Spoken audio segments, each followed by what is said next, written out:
Alors, Zach Brown s'attend à un Alonso redoutable chez Renault F1 en 2021. Il est clair qu'il sera difficile à battre en piste. Alors, contrairement à Massa, du coup, qui pense que Alonso va faire un comeback un peu raté à la Schumacher, je vous invite à voir la précédente vidéo qui traite de ce sujet, eh bien, Zach Brown s'attend à un Alonso redoutable.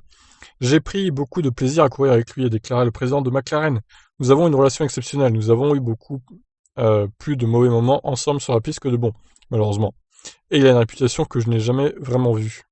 Tout le monde disait qu'il serait difficile à gérer et j'ai trouvé qu'il était assez facile de travailler avec lui. Son éthique de travail et son intelligence sont sans pareil et je pense que chez Renault, il sera un concurrent redoutable.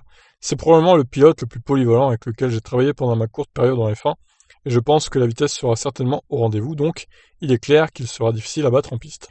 Brown se satisfait de ne jamais avoir eu de tension avec Alonso en dépit d'une aventure très compliquée chez McLaren. Les deux hommes ont participé à l'Indy 500 et au Daytona 500 qu'Alonso a disputé avec United Autosport une année.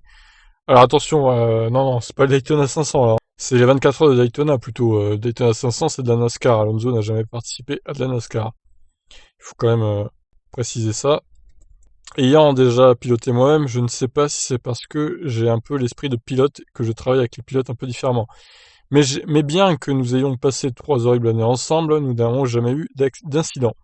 Il a tout donné à chaque tour, chaque week-end, que ce soit pour la 7e ou la 10e ou la 17e place.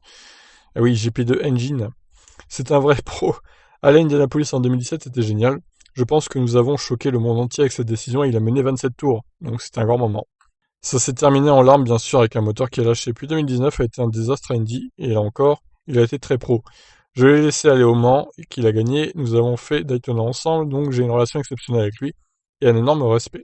Bon, mais ils ont l'air de bien s'entendre, hein, les deux, mais bon, c'est pas pour ça qu'Alonso a choisi de revenir en Formule 1 chez McLaren. Il a préféré revenir chez Renault. Et vu comment ça s'est terminé avec McLaren, du coup, bah, valait peut-être mieux revenir chez Renault. Décidément, l'aventure McLaren, hein, Alonso, c'est pareil, en 2007, ça s'est très mal terminé. Et 11 ans plus tard, bah, c'était pas mieux, quoi, hein. Même si c'était pas pour les mêmes raisons, on va dire. On espère que ça se repassera mieux chez Renault, pour son troisième comeback dans l'écurie française, du coup. Sur ce, je vous laisse réagir. Ciao, ciao.